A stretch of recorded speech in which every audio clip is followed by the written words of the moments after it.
श्री शिवाय नमस्तुभ्यम। हर हर महादेव। दोस्तों आप सभी को सावन मास के पहले सोमवार की हार्दिक शुभकामनाएं।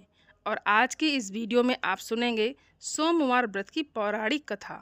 तो आइए भगवान भोलेनाथ का ध्यान करते हुए कथा को प्रारंभ करते हैं। बहुत समय पहले वाशकल नामक गांव में बिंदुक नाम का एक ब्राह्मण रहता था। वो अधर्मी, दुरात्मा और महापापी था। उसकी स्त्री बहुत सुंदर थी। उसका नाम चंचुला था। वो सदा उत्तम धर्म का पालन करती थी, परंतु बिंदुक वैश्यागामी था। इस तरह कुकर्म करते हुए बहुत समय व्यतीत हो गया। उसकी स्त्री काम से पीड़ित होने पर भी, सधर्म नाश के भय से क्लेश सहकर भी काफ़ी समय तक धर्मभ्रष्ट नहीं हुई, परंतु आगे चलकर वो भी अपने दुराचारी पति के आचरण से प्रभावित होकर दुराचारी और अपने धर्म से विमुख हो गई। इस तरह दुराचार में डूबे हुए उन पति पत्नी का बहुत सा समय व्यर्थ में बीत गया। वैश्यागामी दूषित बुद्धि वाला वो दुष्ट ब्राह्मण बिंदुक समयानुसार मृत्यु को प्राप्त होकर नरक में चला गया और बहुत समय तक नरक के दुखों को भोगकर वो मूढ़ बुद्धि पापी विंध्य पर्वत पर भयंकर पिशाच हुआ। इधर उस दुराचारी बिंदुक के मर जाने पर वो चंचुला नामक स्त्री बहुत समय तक पुत्रों के साथ अपने घर में रहती रही और पति की मृत्यु के बाद वो भी अपने धर्म से गिरकर पर पुरुषों का संग करने लगी थी। सती विपत्ति में भी अपने धर्म का पालन करना नहीं छोड़ती। यही तो तप है। कठिन तो होता है, लेकिन इसका फल मीठा होता है। एक दिन देव योग से किसी पुण्य पर्व के आने पर वो अपने भाई बंधुओं के साथ गोकर्ण क्षेत्र में गई। उसने तीर्थ के जल में स्नान किया और बंदी जनों के साथ यहाँ वहाँ घूमने लगी। और वो एक देव मंदिर में गई। वहाँ उसने एक ब्राह्मण के मुख से भगवान शिव की परम पवित्र एवं मंगलकारी कथा सुनी। ब्राह्मण कह रहे थे कि जो स्त्रियां व्यभिचार करती हैं, वो मरने के बाद जब यमलोक जाती हैं, तब यमराज के दूत उन्हें तरह तरह से यंत्रणा देते हैं कि वे उसके कामांगों को तप्त लौह के डंडों से दागते हैं, तप्त लौह के डंडों से उसका संसर्ग कराते हैं। ये सारे दंड इतनी वेदना देने वाले होते हैं कि जीव पुकार पुकार कर कहता है कि वो अब ऐसा नहीं करेगा, लेकिन यमदूत उसे नहीं छोड़ते हैं। कर्मों का फल तो सभी को भोगना पड़ता है। देव ऋषि मनुष्य सभी इससे बंधे हुए हैं। ब्राह्मण के मुख से ये वैराग्य बढ़ाने वाली कथा को सुनकर चंचुला भय से व्याकुल हो गई। कथा समाप्त होने पर सभी लोग वहाँ से चले गए। तब कथा बाँचने वाले ब्राह्मण देवता से चंचुला ने कहा कि हे ब्राह्मण, धर्म को ना जानने के कारण मेरे द्वारा बहुत बड़ा दुराचार हुआ है। स्वामी, मेरे ऊपर कृपा कर मेरा उद्धार कीजिए। आपके प्रवचन को सुनकर मुझे इस संसार से वैराग्य हो गया है और मुझ मूढ़ चित्त वाली पापनी को धिक्कार है। मैं निंदा के योग्य हूँ। मैं बुरे विषयों में फंसकर अपने धर्म से विमुख हो गई थी। कौन मुझ जैसी कुमार्ग में मन लगाने वाली पापनी का साथ देगा? जब यमदूत मेरे गले में फंदा डालकर मुझे बांध कर ले जाएंगे और नरक में मेरे शरीर के टुकड़े करेंगे, तब मैं कैसे उन महायातनाओं को सहन कर पाऊंगी? मैं सब प्रकार से नष्ट हो गई हूँ, क्योंकि अभी तक मैं हर तरह से पाप में डूबी रही हूँ। हे ब्राह्मण, आप मेरे गुरु हैं, आप ही मेरे माता पिता हैं। मैं आपकी शरण में आई हूँ। मुझ अबला पर अब आप उद्धार कीजिए। इस प्रकार विलाप करती हुई चंचुला ब्राह्मण देवता के चरणों में गिर पड़ी। तब ब्राह्मण ने उसे कृपापूर्वक उठाया और इस प्रकार कहा कि नारी, तुम सौभाग्यशाली हो जो भगवान शंकर की कृपा से तुमने वैराग्यपूर्ण ये कथा सुनी है और कथा को सुनकर समय से अपनी गलती का एहसास कर लिया है। तुम डरो मत और भगवान शिव की शरण में जाओ। उनकी परम कृपा से तुम्हारे सभी पाप नष्ट हो जाएंगे। मैं तुम्हें भगवान शिव की कथा सहित वो मार्ग बताऊंगा जिसके द्वारा तुम्हें सुख देने वाली उत्तम गति प्राप्त होगी। शिव कथा सुनने से तुम्हारी बुद्धि शुद्ध हो गई है और तुम्हें पश्चाताप हुआ है तथा मन में वैराग्य उत्पन्न हुआ है। पश्चाताप ही पाप करने वाले पापियों के लिए सबसे बड़ा प्रायश्चित है, और जो मनुष्य अपने कुकर्म के लिए प्रायश्चित नहीं करता वो उत्तम गति प्राप्त नहीं करता, परंतु जिसे अपने कुकृत्य पर हार्दिक पश्चाताप होता है वो अवश्य ही उत्तम गति का भागीदार होता है। इसमें कोई शक नहीं है। शुद्ध चित्त में ही भगवान शिव और माता पार्वती का वास होता है। वो शुद्ध आत्मा पुरुष सदा शिव के पद को प्राप्त होता है। इस कथा का श्रवण सभी मनुष्यों के लिए कल्याणकारी है, अतः इसकी आराधना और सेवा करनी चाहिए। हे ब्राह्मण पत्नी, तुम अन्य विषयों से अपने मन को हटाकर भगवान शंकर की इस परम पावन कथा को सुनो। इससे तुम्हारे चित्त की शुद्धि होगी और तुम्हें मोक्ष की प्राप्ति भी होगी। और जो मनुष्य निर्मल हृदय से भगवान शिव के चरणों का चिंतन करता है, उसकी एक ही जन्म में मुक्ति हो जाती है। ये कहकर वे ब्राह्मण चुप हो गए। उनका हृदय करुणा से भर गया।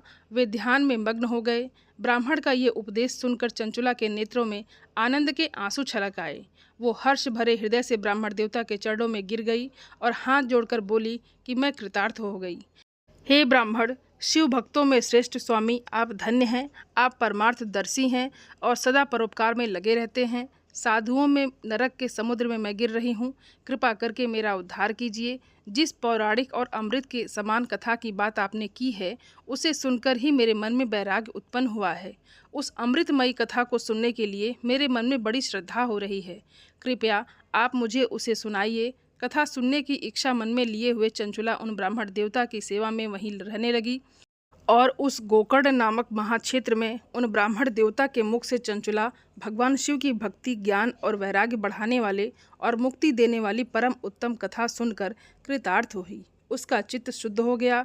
वो अपने हृदय में शिव के सगुण रूप का चिंतन करने लगी और वो सदैव शिव सच्चिदानंदमय स्वरूप का स्मरण करती थी। इसके बाद अपना समय पूर्ण होने पर चंचुला ने बिना किसी कष्ट के अपना शरीर त्याग दिया।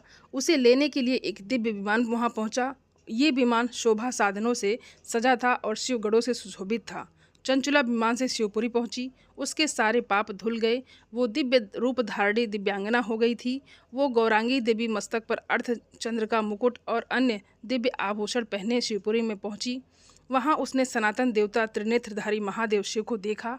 सभी देवता उनकी सेवा में भक्तिभाव से उपस्थित थे। उनकी अंग कांति करोड़ों सूर्यों के समान प्रकाशित हो रही थी।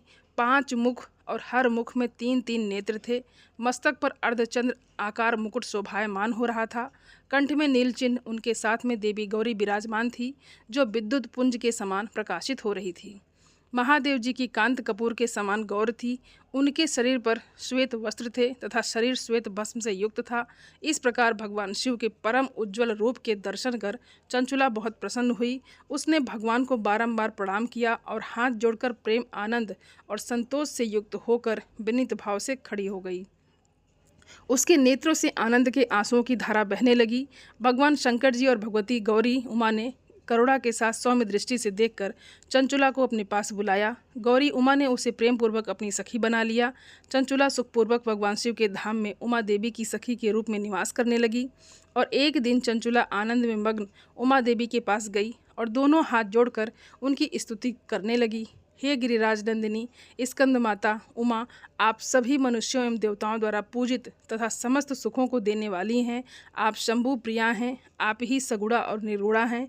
हे सच्चिदानंदमय स्वरूपा, आप ही प्रकृति की पोषक हैं। हे माता, आप ही संसार की सृष्टि, पालन और संहार करने वाली हैं। इस प्रकार सदगति प्राप्त चंचुला देवी की स्तुति कर शांत हो गई। उसकी आंखों में प्रेम के आंसू उमड़ आए। तब शंकर प्रिया भक्त वत्सला उमा देवी ने बड़े प्रेम से चंचुला को चुप कराते हुए कहा कि सखी चंचुला, मैं तुम्हारी इस स्तुति से बहुत प्रसन्न हूँ। बोलो, क्या वर मांगती हो। तब चंचुला बोली, हे गिरिराज कुमारी, मेरे पति बिंदुक इस समय कहाँ हैं? उनकी स्थिति कैसी है, मुझे बताइए और कुछ उपाय कीजिए ताकि हम फिर से मिल सकें। हे महादेवी, मेरे पति एक शूद्र जाति वैश्या के प्रति आसक्त थे और पाप में ही डूबे रहते थे। गिरिजा बोली, बेटी, तुम्हारा पति बिंदुक पापी था। उसका अंत बड़ा भयानक हुआ। वैश्या का उपभोग करने के कारण वो मूर्ख नरक में अनेक वर्षों तक अनेक प्रकार के दुख भोग कर अवशेष पाप को भोगने के लिए विंध्य पर्वत पर पिशाच की यौन में रह रहा है।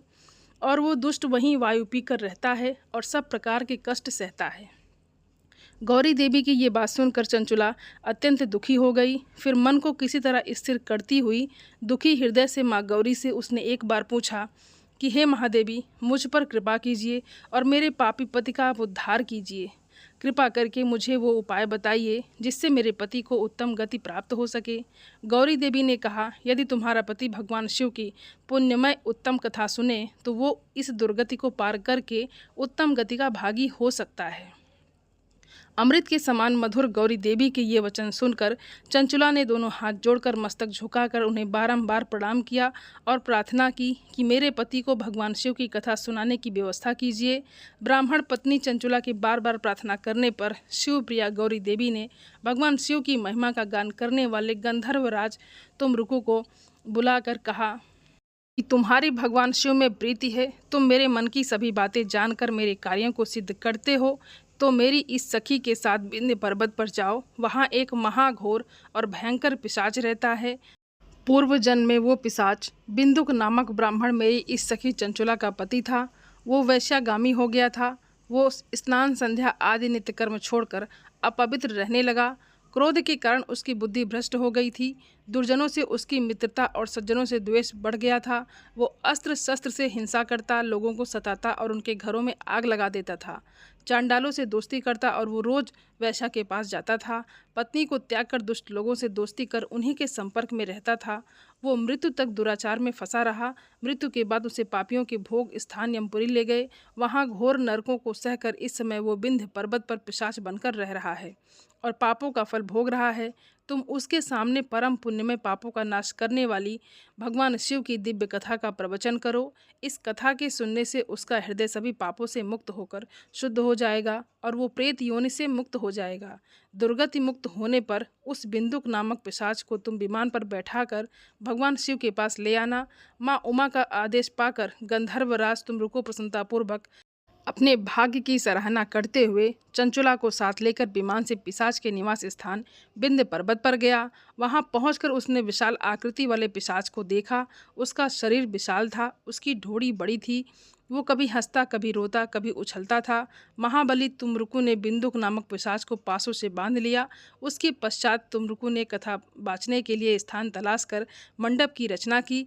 शीघ्र ही इस बात का पता लोगों को चल गया कि एक पिशाच के उद्धार हेतु देवी पार्वती की आज्ञा से तुमरुकु भगवान शिव की कथा सुनाने विंध्य पर्वत पर आया है। उस कथा को सुनने के लोभ से बहुत से देव ऋषि वहां पहुंच गए। सभी को आदरपूर्वक स्थान दिया गया। पिशाच बिंदुक को पासों में बांधकर आसन पर बिठाया गया और तब तुमरुकु ने परम उत्तम भगवान शिव की अमृत कथा का गान शुरू किया, जिससे सभी श्रोता कृतार्थ हो गए। परम पुण्यमय कथा को सुनकर पिशाच सभी पापों से मुक्त हो गया और उसने पिशाच शरीर का त्याग कर दिया। शीघ्र ही उसका रूप दिव्य हो गया, उसका शरीर गौवर्ण का हो गया। शरीर पर श्वेत वस्त्र एवं पुरुषों के आभूषण आ गए।